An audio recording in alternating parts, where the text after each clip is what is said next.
You promote anti-racism.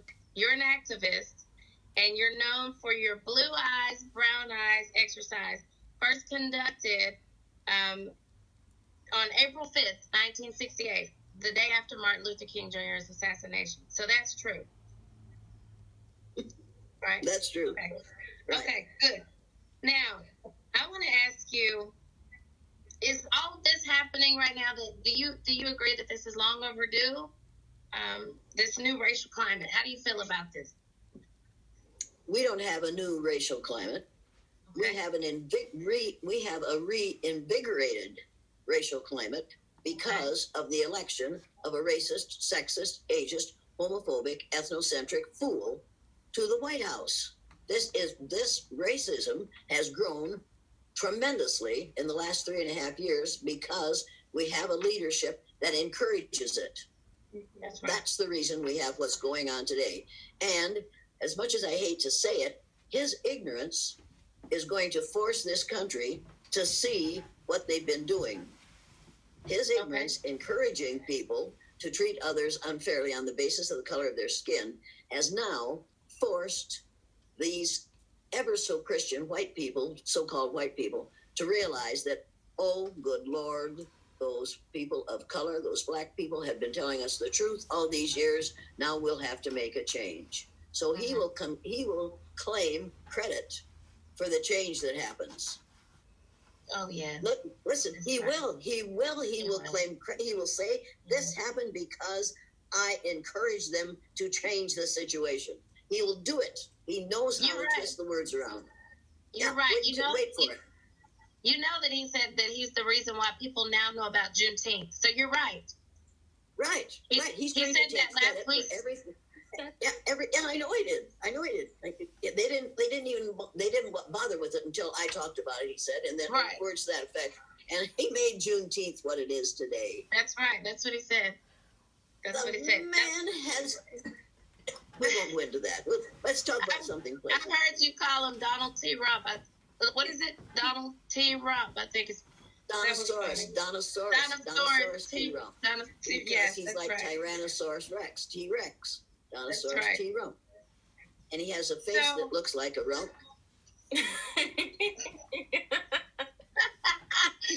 Well, Miss Elliott, do you think that things are changing for the better or worse? What is your opinion? Like, how do you feel about this? I think that things have gone downhill drastically in the last 3.5 years. But I think all those young people of all different color groups and all different genders and gender orientations and age and all those different kinds of people, they weren't different races. They were all different kinds of people. All those different members of the human race are now awake. He has wakened a sleeping giant. And those young people came out in vast numbers all over the United States. They are not going to tolerate going back to what it was. They're going to insist that this system be changed. I really think that's what's going to happen. I agree.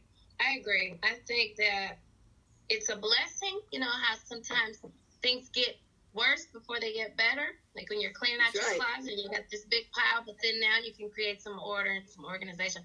I do see, for the first time in my life, honestly, I went to school in Mississippi as a young girl. I'm 46. So my first day of first grade was 1980 or 1981. I can't really remember. But I do know that that's when I realized that I was black. I did not know until I went to school first day. And you know what?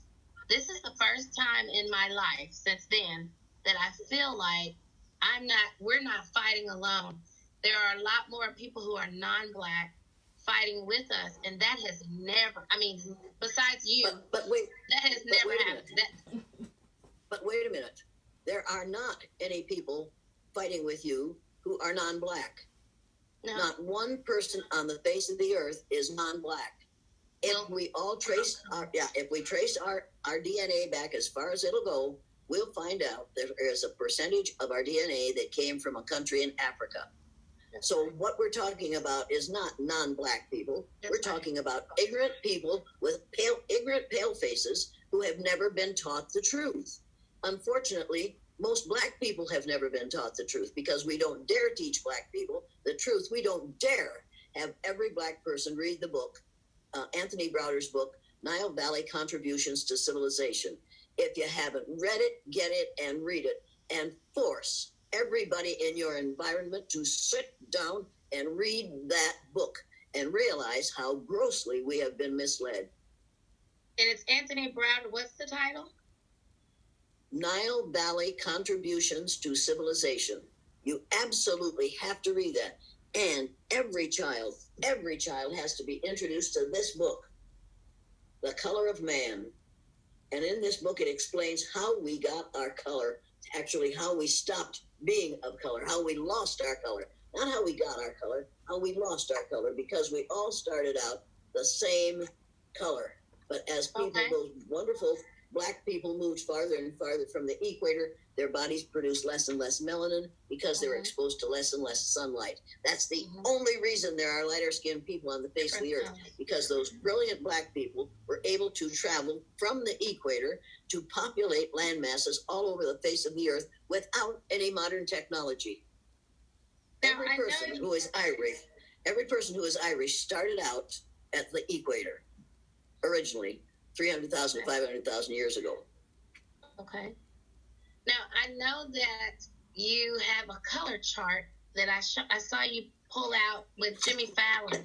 Where is that? How do I get one of these? That's you it. Get that. Isn't that fabulous? Everybody can find their number on the Pantone color chart. Color wheel. There's a color wheel. And you find out where you get that by this copy of National Geographic magazine. See those two little girls? Are they biracial? They're twins, but they are not biracial. No, there's one race, human race. I learned that. That's right. I learned that. That's right. One race. Okay, so one race. Yes. So and that's what I love that you promote that. Order that from National Geographic magazine and buy tons of it. Buy several copies of it. And put it in the homes of every black person you know so that they'll read the truth. Because in this magazine also, there is on one page a map that shows where black people started, where the human race started, and how they moved to populate every landmass on the face of the earth. Kids of color have to see that map so that they can say, wait a minute, we did that without any modern technology, and you call me dumb? Wow. Wow. You know how much... Go on. No, go ahead. Do you realize how much intelligence and courage and curiosity and ability, technical ability, those black first modern human beings must have had to do that in several thousand years? Do you realize what that took and how they were able to do it? It is unbelievable to me that we have called the descendants of people who did that less than. People who were, because we weren't here when they got here. They were here and made us. See, white people didn't discover America. Black people had been here. Native Americans are black people. And they were here long before white folks got here. And those white folks that came here were only white because black folks had moved into what is Europe and what is Asia and the rest of the world. And their skins and hair and eyes color faded because their bodies produced less melanin because they were exposed to less sunlight. That's the only reason there are light-colored people on the face of the earth, is because they were exposed to less sunlight. I have heard black mothers say to their daughters, you stay out of the sun now, you're black enough. And I would think, what does she mean? And then I realized, oh my God, she's right. That's the reason my sister could tan so beautifully out in the sun. On the other hand, I always turned brick red and looked like a lobster. But no, my older sister just became this beautiful golden tan. And I became this disaster. So your father is half Irish, or you're half Irish. Your father is Irish. We're mostly Irish. Mostly Irish. Yes. Both sides of my family is mostly Irish. But now that I realize what we are really Black Irish. You know what? I met some Irish people, and those were in the 90s. I went to Europe. I went to France. I studied French, and I just wanted to travel abroad. And I met some of the most wonderful racist people. I mean, non-racist people, Irish people. They did not see color. They actually treated me like I was a queen. Yes, they treated me like I was a queen. They thought I was beautiful. You know. But be careful when somebody says to you, "I don't see color." When somebody says that to me,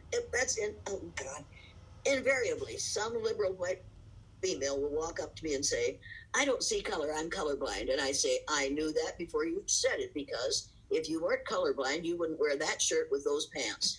And they immediately, they take exception to that.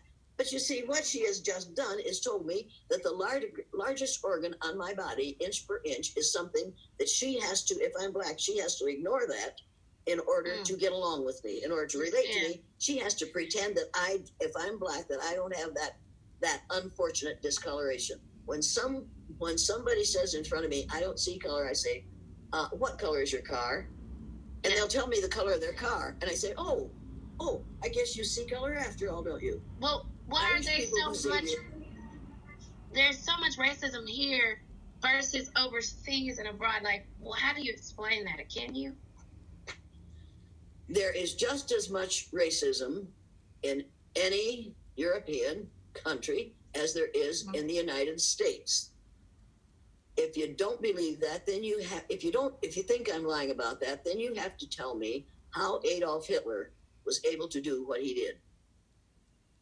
And why our president said, and Franklin Roosevelt said, when they asked him, "What are you going to do about Adolf Hitler?" He said, "That man is dealing with a problem the rest of us don't want to deal with. Leave him alone." And we didn't deal with that until he attacked a ship, the United States ship. We left that alone. We let him destroy people because of their religion. But he also he killed 10 million, or he had killed 10 million people on the basis of things like eye color. One of the ways they decided who went into the gas chamber was eye color. If you had good German name, but you had brown eyes, they threw you into the gas chamber because they thought you were a Jewish person who was trying to pass. I didn't invent this exercise. I learned it from Adolf Hitler, and I was born the year that he came to power. Wow. So it's just my experience then. I don't know, because when I felt as though there was not as much racism. Well, of course, I was coming from Mississippi. Going to Europe. Okay, but wait a minute. When you go overseas from this country, you are exotic, or you are an American, so you're okay. But if you lived in Ireland as a Black person, you would get the same kind of treatment that you get in this country. And I've done work in Ireland and in England and in Scotland and every place but Wales. And I hear the same kinds of things there that I hear in the United States of America. And the reason you do is because the United States is the leader of the Western world. And what we do eventually will be done by others. It used to take years for our ridiculousness to be spread all over the world. Now you can do it in minutes because we have instant communication. Yeah. So I want to ask you a couple more questions, and then I'm going to let Star take over. I want to ask you, what is, in your opinion, reverse racism? Is it real? Is it a thing? Is it real? Reverse racism is justice delayed. That's what reverse racism is. Let me write that down. See, I love these quotes. They're just powerful. That's not just a quote. That's a fact. Yes. White folks are angry because Black folks are now we're being forced to treat them the way we should have treated them in the first place. That's delayed justice. That's what reverse racism is. And you can't have reverse racism because racism requires power. White people have the power to be racist. Black people are angry and tired of it, but they haven't had the power to end it. But now when they join together with all these different colored people, they are going to get the power to end it. And you need to realize that within 30 years, white people will be a numerical minority in the United States of America. That is a fact. I think they know that. Oh yeah, that's the demographics this country prove, and that tells you why we have a so-called president who is closing Planned Parenthood clinics as fast as he can because he read the book The Birth Dearth, which was written by a man named Ben Wattenberg in 1987, or somebody read it to him, or somebody told him. And in that book, the first book that Ben Wattenberg wrote, the first paragraph said, the major problem confronting the United States today is there aren't enough white babies being born in this country. If we do not fix this and do it soon, white people will become a numerical minority, and this will no longer be a white man's land. Now, that was in the first paragraph of that book in the 1987 edition. He got so many complaints about that he rewrote the book, republished the book, and filled it with tables and graphs and charts that proved what he wanted to say without him saying it right out like that. Now, you need to remember that Benjamin Disraeli said there are three kinds of lies: lies, damn lies, and statistics. So his second go-around was full of statistics. The first go-around was damn lies. The second was statistics. And you need to realize that is why we have, and our Mr. T. Rump has said openly, we've got to put a wall on the southern border of the United States to keep those brown-skinned people out because brown-skinned people reproduce too rapidly. And in I've heard him say it over and over. In 1987, 60% of the fetuses that were aborted were white. 3 years ago, a young white male at a college told me, Mrs. Elliott, your statistics are wrong. When I quoted that, I said, what are the statistics? He said, now only 39% of the fetuses that are aborted are white. I said, you just made my point. He said, what did you mean? I said, in 1987, it was 60%. But because of our closing Planned Parenthood clinics, and because we have a president who wants to keep brown-skinned people out, we are now down to 39% of the fetuses that are aborted are white. And he looked really, he looked like I kicked him in the gut. And his younger brother was sitting there, and he said, she's right.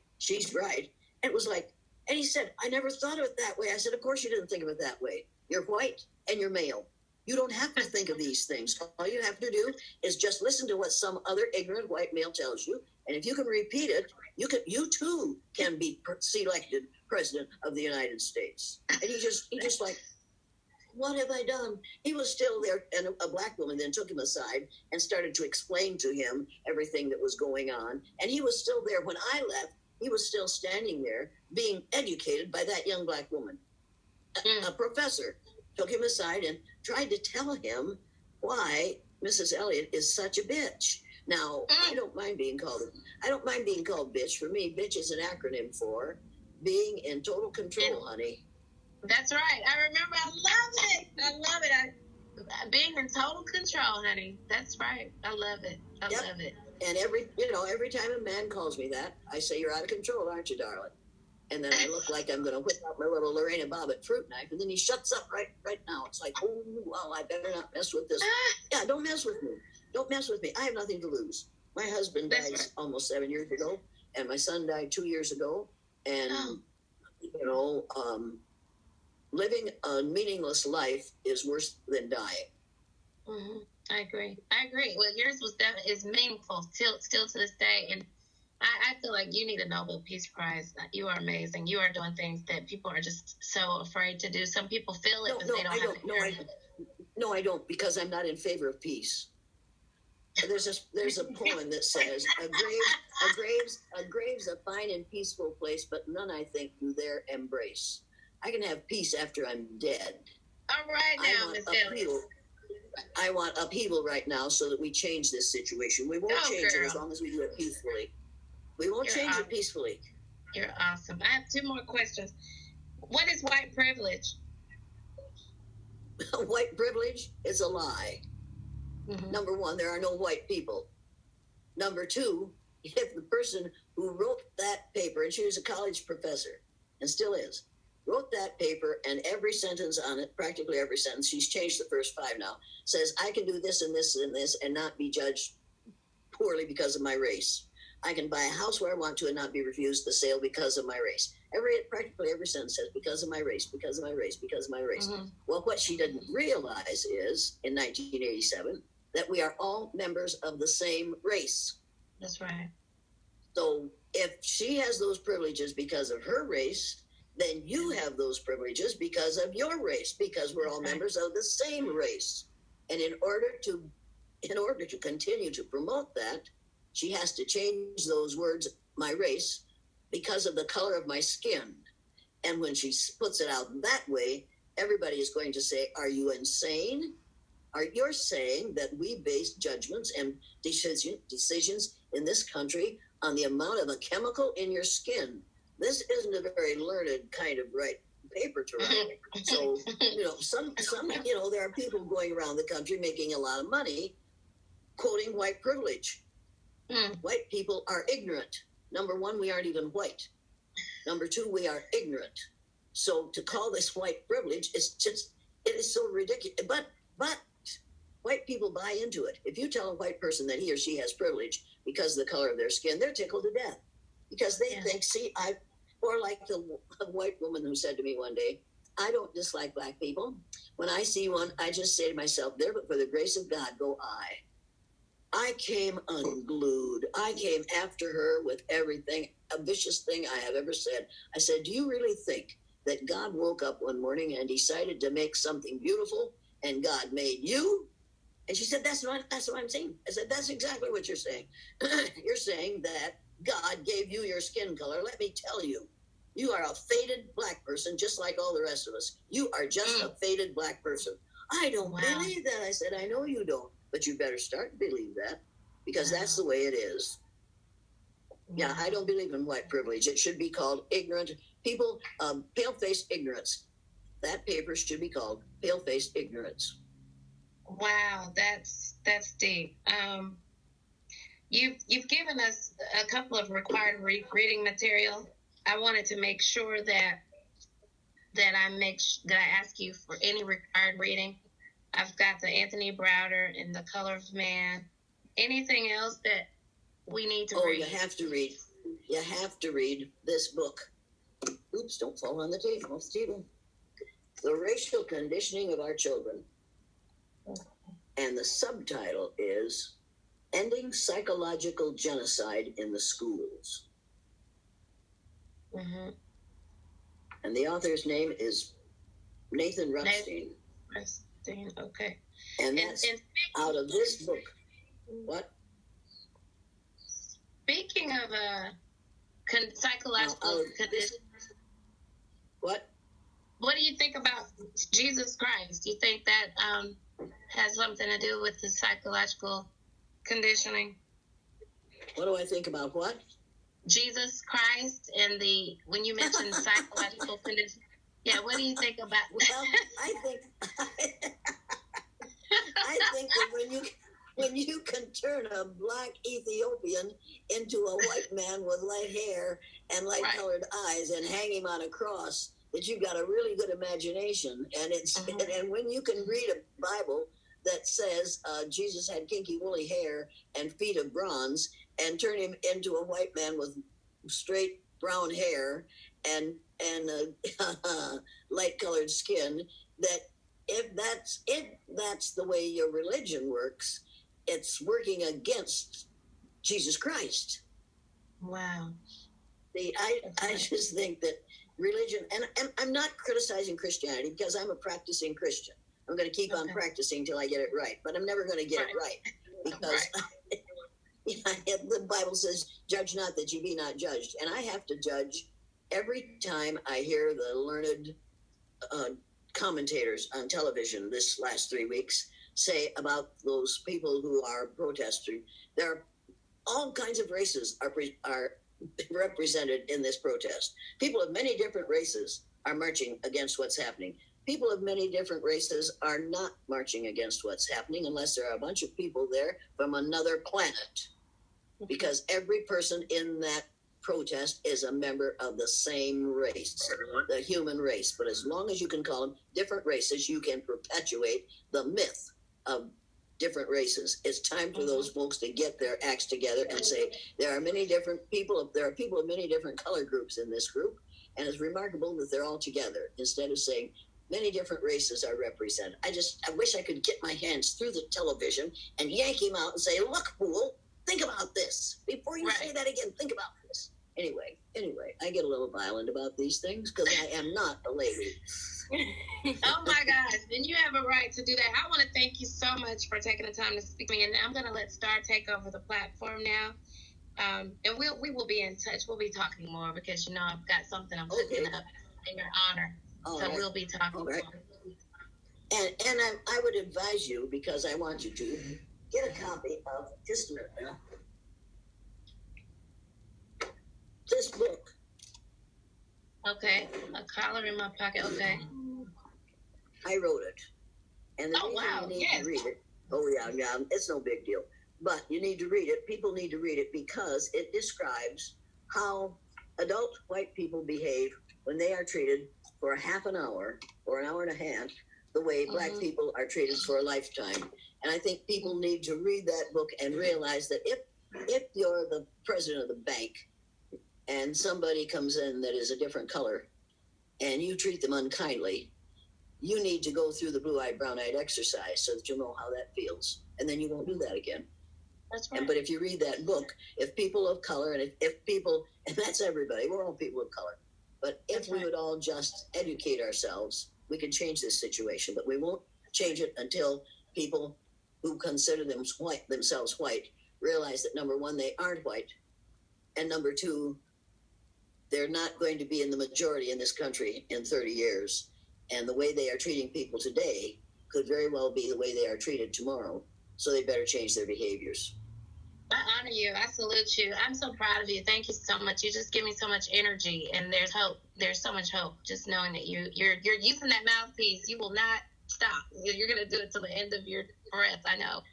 And I appreciate it. I'm going to keep on doing it until somebody shoots me, and I've been threatened with that lots of times. And I think, well, fool, my husband is dead. I really don't care. I'll be with him. So you aren't doing me that would be doing me a favor, quite frankly.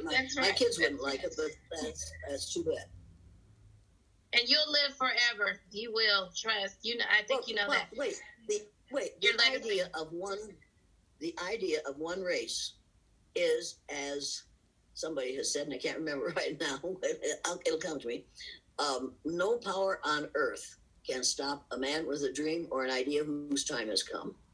And the idea of one race is an idea whose time has come. And no power on earth is going to be able to stop it. Amen. Take it away, Star. Okay, so since you have told us that you are not in favor of peace, I wanted to ask you, what are your thoughts and opinions on the uprisings that have been happening during the protests recently? Do you mean the awakening of people to the fact that people of color, particularly black people in this country, have been horribly mistreated for 250 years, and now we see it happening and we can't deny it anymore? Is that what you call an uprising? I don't call that an uprising. I call that an awakening of the human spirit and of the idea in this country that we are all members of the same race. And if you wouldn't want that to happen to your brother, why would you allow it to happen to one of your 30th to 50th cousins, which is what every black person is where I'm concerned. I'm a 30th to 50th cousin of every human being on the face of the earth because we all have the same ancestor back there 300,000 to 500,000 years ago.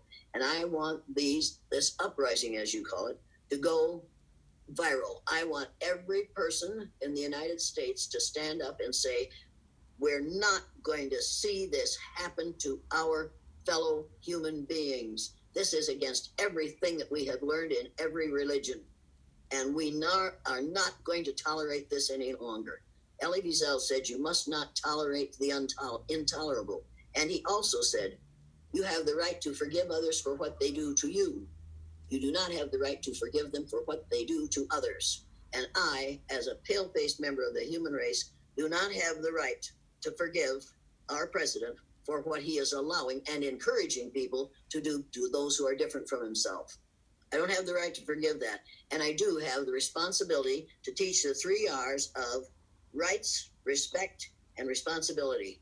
I have to respect the rights of others, and I am responsible for seeing to it that everybody else respects the rights of others. You have a right to be respected as a fully functioning human being.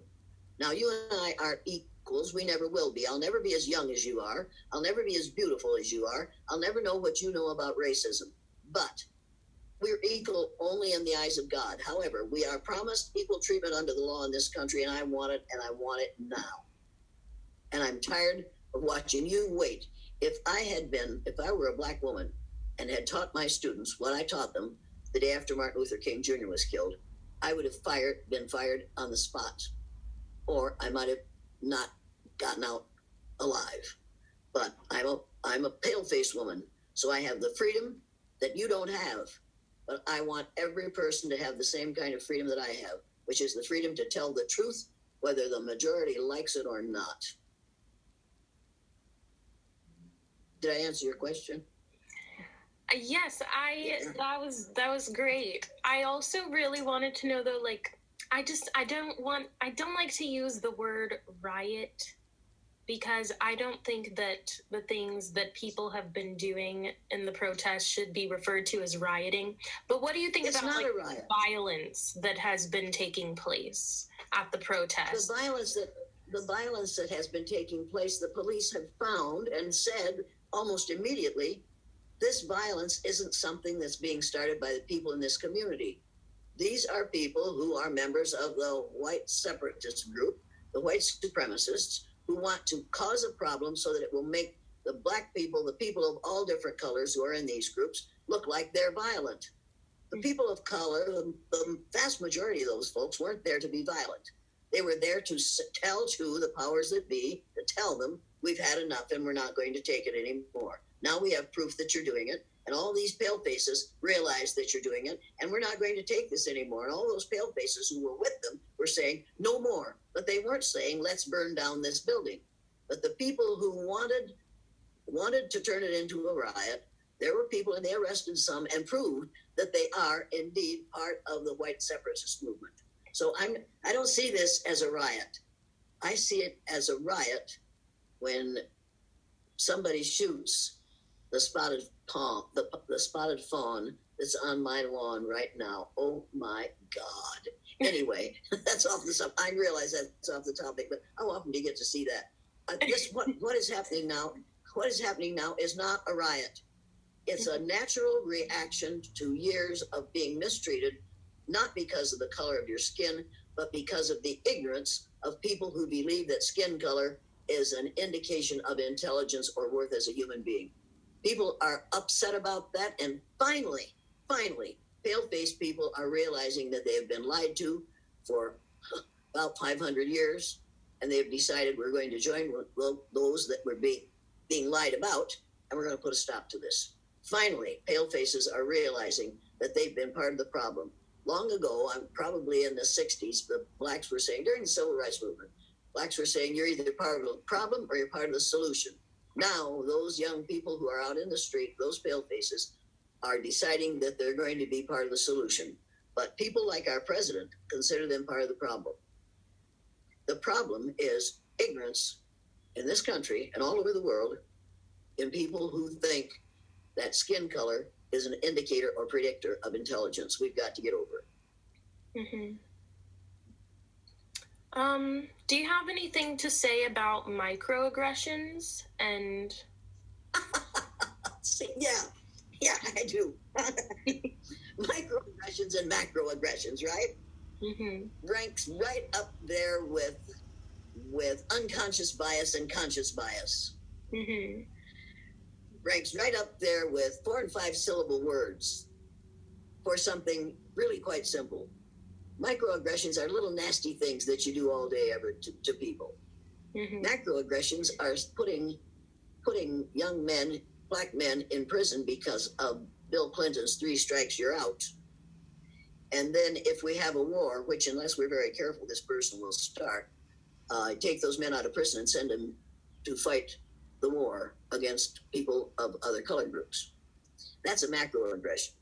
You see, it's wonderful to couch ugliness in 4 and 5 syllable words. That way you can disguise the ugliness. The ugliness is when you go to the bookstore and you watch a black woman who lives in that community, Denver, Colorado, and she goes up to the counter and asks if she can write a check.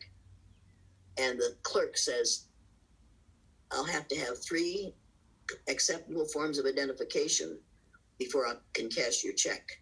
So that older black woman scrabbles around in her purse and finds a 3rd, and she says, that's not acceptable. Do you have another one? So she had to come up with 4 acceptable forms of identification in order to have her check cashed. And her address was Denver, Colorado. And I watched that, and I thought, okay, let's see if I'm imagining this. So I walked up, and I had about $60 worth of books in my arms because I read a lot.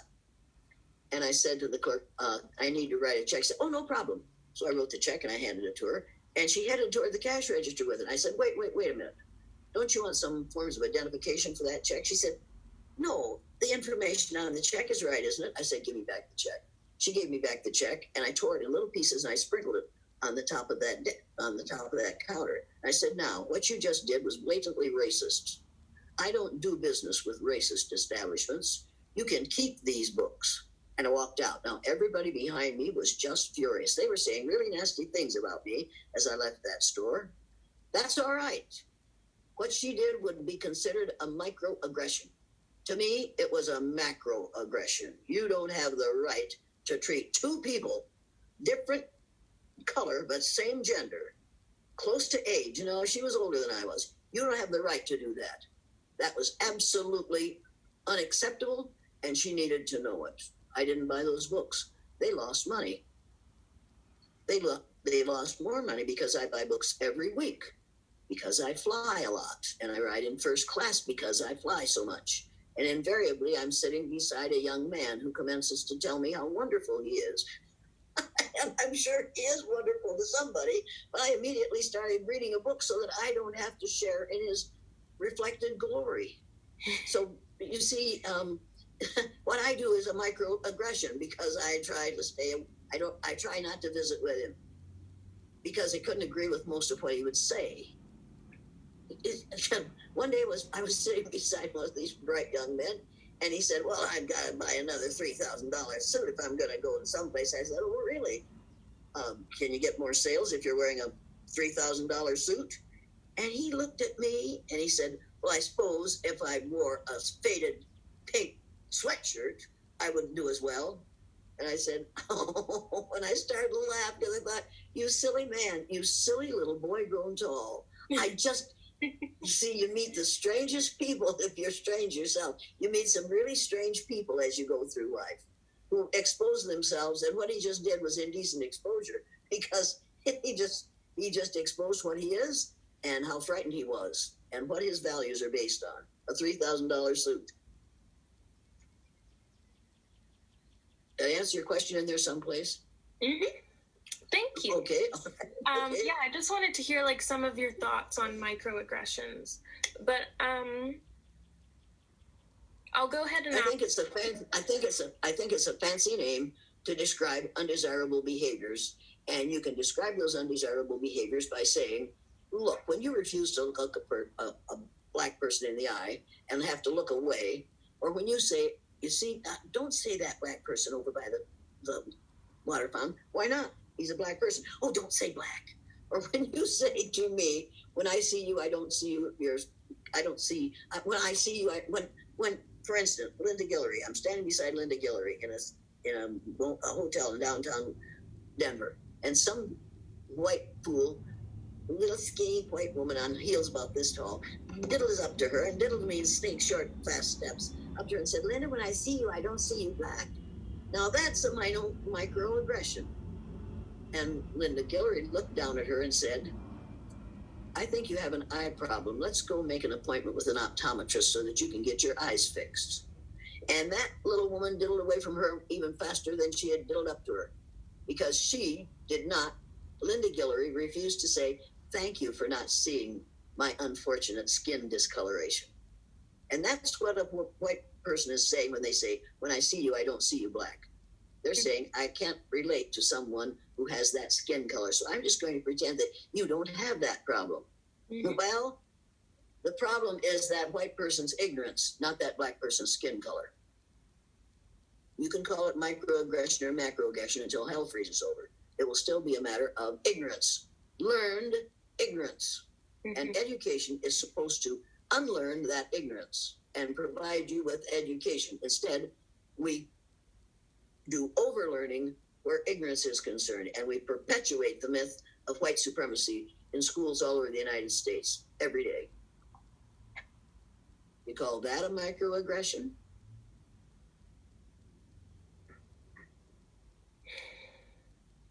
You see, if teachers wanted to teach the truth, on the first day of kindergarten, when they teach the kids the colors, they would take that box of Crayola crayons out, and they would take the white crayon out and say, boys and girls, pick up, this is the white crayon, pick up your white crayon. Hold it up. Now, hold it against your skin. The skin on the back of your hand. Now, is the skin on the back of your hand the same color as that crayon? Because if it isn't, you see, we're using the wrong word to describe your skin color. You aren't white. And we can do that with most children of the other color groups. Do you think you're yellow? To an Asian person. Let's take out the yellow crayon. Does your skin match this? If you have Native Americans in your environment, let's take out the red color and see if your skin matches this red color. You see, words are the most powerful weapon devised by humankind. We have used words for colors to dehumanize people all over this country for the last 250 years. It's time to stop doing it. It's time to stop lying to our children. Mm-hmm. Because our children are going to be parents someday. And they're going to do just what those white children's parents are doing right now, which is lying to them about skin color. For God's sake, if you're going to lie about something, don't lie about something as obvious as the lie of skin color. It doesn't hold water. It just children who aren't totally conditioned to the myth of white superiority. It doesn't hold water. I know parents whose sons have tried to bleach their skin because they wanted to be white. Little black boys and little black girls. That is the insanity in this country. The alcoholics say doing the same thing over and over and expecting different results is what the world calls insanity.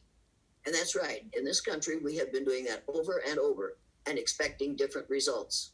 We expect black people to appreciate us. No, you can't appreciate your oppressor. You can't appreciate the person who has lied to you all your life about skin color and its value. Can't do it unless you want to get along. See, I stopped wanting to get along about 52 years ago.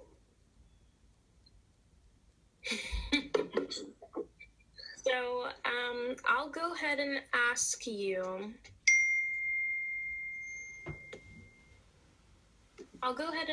About the blue eyes, brown eyes exercise, and what do you say people should be taking from it when they watch you perform it, but also what findings from that exercise do you think could be applied to recent events this year as far as the coronavirus, the pandemic, racism, and that towards Asian people, as well as the Black Lives Matter movement that has been taking place? Number one, the COVID-19, or whatever it is we're calling it right now, I call the Trump virus. Because if he had reacted sensibly, rationally, to the first two cases, instead of saying, like magic, it's going to go away. If he had reacted to that in the way that the people in South Korea did, we wouldn't have lost by now 120,000 people in the United States of America. That wouldn't have happened. And if the majority of those people that we were losing weren't people of color and old people, we would be paying more attention to what's going on. Mm-hmm.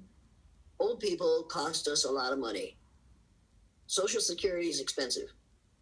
Medicare is expensive. Taxpayers pay for it. A lot of younger people resent it a lot. he can appeal to those folks and watch what happens with COVID-19 to the elderly and not be concerned, because after all, he isn't there yet. And he can afford to have the tests every morning. He can be tested every morning. Fortunately for him, it's not an IQ test. He can pass the COVID test. I'm not sure he can pass the IQ test. Now, I know I shouldn't be saying this, and you don't have to use this, but you need to know that this whole thing right now is the result of his ignorance, not of his brilliance, but of his ignorance. Mm-hmm. What was your question? I totally agree with that. Okay, so as far as your blue eyes, brown eyes exercise, I was asking. Okay. I'm watching what's happening. I'm watching what's happening in this country today as we replicate the blue-eyed, brown-eyed exercise in the community at large. Because what I did was pick out a group of people on the basis of a physical characteristic over which they had absolutely no control, which was their eye color. I treated the people who had the right color eyes well. I treated the people who had the wrong color eyes badly. That's what we have been doing in this country for over 250 years, but based on skin color. We have been doing the skin color exercise. Now, I thought after Barack Obama got elected that we were on our way. Now I don't have to do this work anymore. Mm-hmm. People are waking up. They have elected this brilliant black man to the White House. His ideas are good.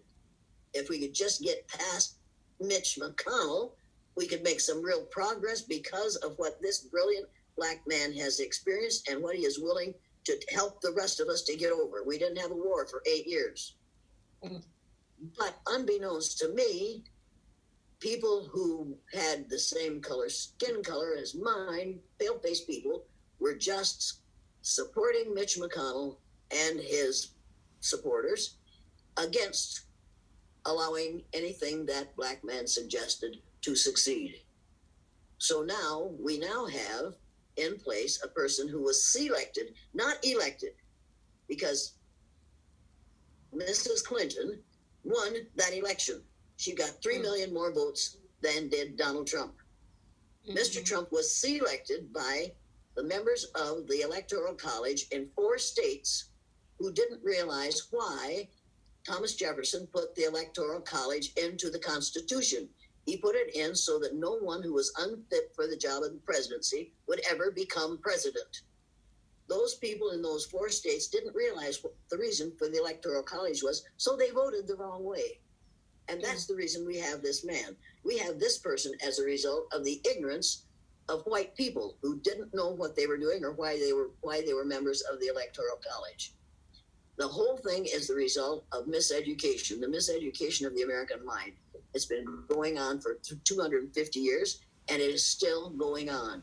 If our educators had been properly educating, they wouldn't teach that Columbus discovered America. You can't discover a place where people are already living. They discovered it before you got there. But we teach the lie in order to support the myth of white superiority. Mm-hmm. Now, once again, I've forgotten your question. Have I answered it at all? What does it do for us, the exercise? What does it do for us? What does it mean, and what does it do for us? It means that after you've done the exercise, you recognize this idiocy in your environment. After you've been through the exercise, you recognize the idiocy in your environment, and you refuse to go along with it.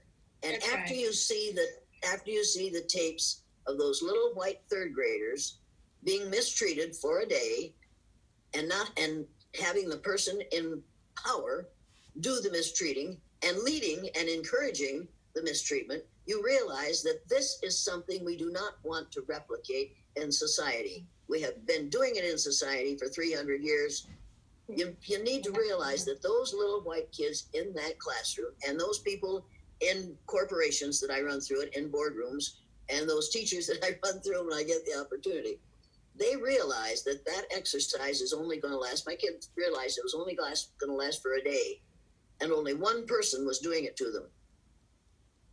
One person for one day. They knew it was going to end when school got out. People of color are exposed to that, not by one person, but by this society. and not for a day, but for the rest of their lives, as long as they live. And it's not going to end at the end of the day. And the only way it is going to end is if intelligent people of all colors stand up and say, we're mad as hell and we're not going to take it anymore. You are not going to treat my 30th and 50th cousins this way anymore, no matter how much money you have. Obviously, the only color that really matters in this country is green, which is the color of our money.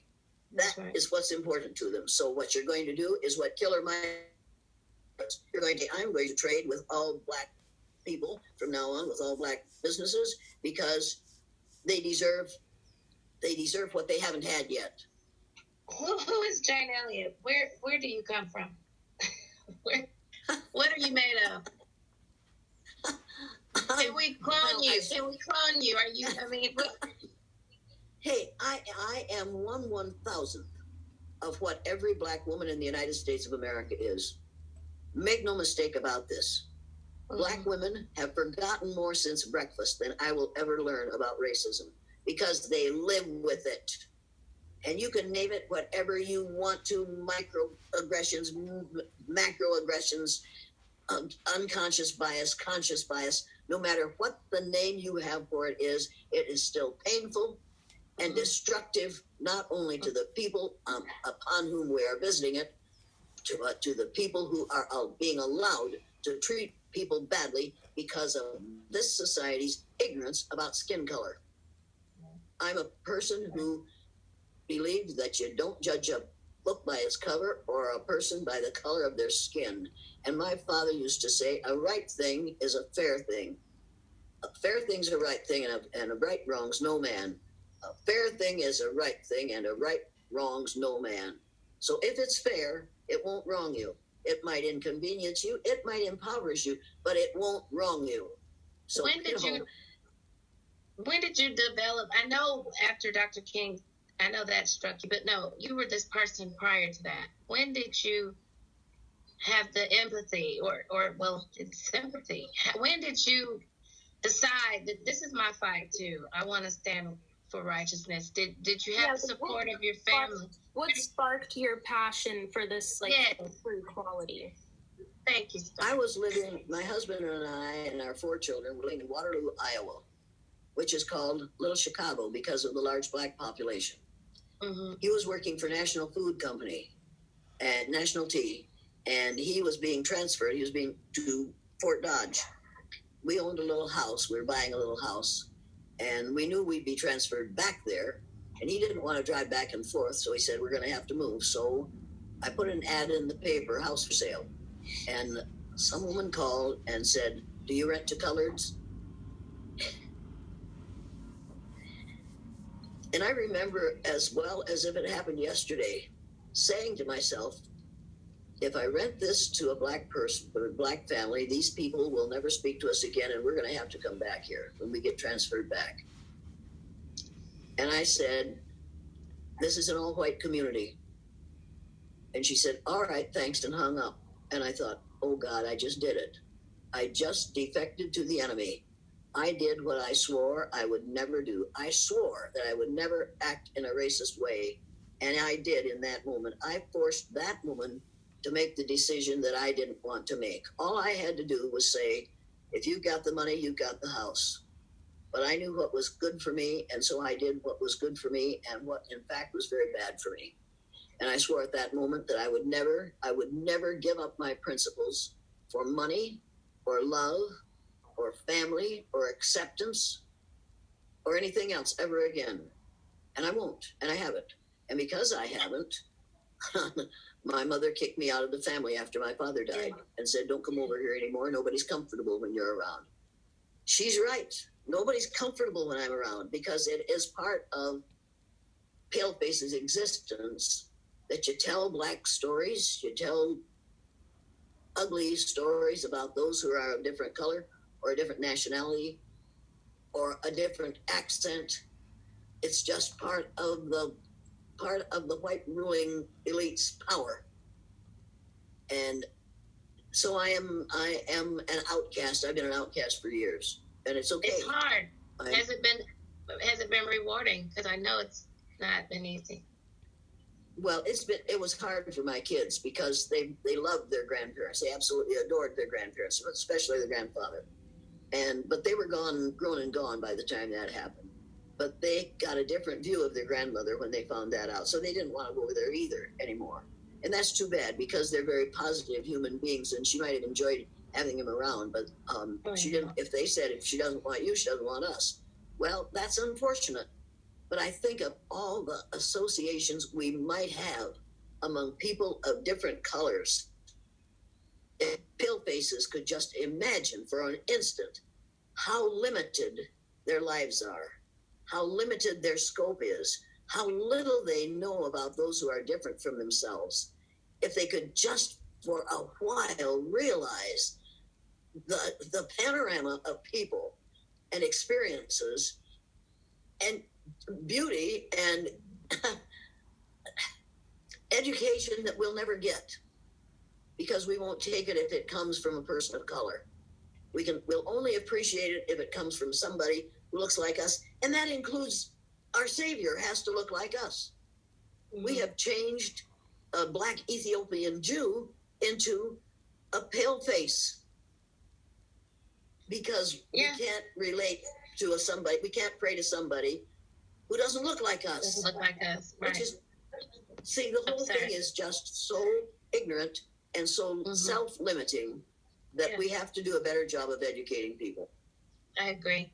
Ms. Jane Elliott, I want to thank you so much. We've taken a lot of your time. I want to ask you, are you in California or are you back in Iowa? I'm back in Iowa. Okay. I am here until the 1st of December. Okay, well, once this all clears up, it may not be until next year, but if the invitation is still extended to us, I want to come and stay at your home. Absolutely.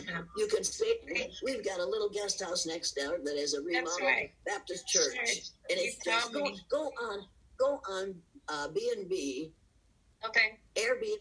Go on Airbnb and go to Osage B&B, and you'll find a picture of our church, which is a bed and breakfast. Now, what is it? What's it called? It's Elliott's Airbnb. Elliott. She's called it. Yeah. Well, go to Osage Airbnb, and you'll see a picture of several B&Bs. But you'll see Elliott's too. When you get to the little church, that's ours. Thank you.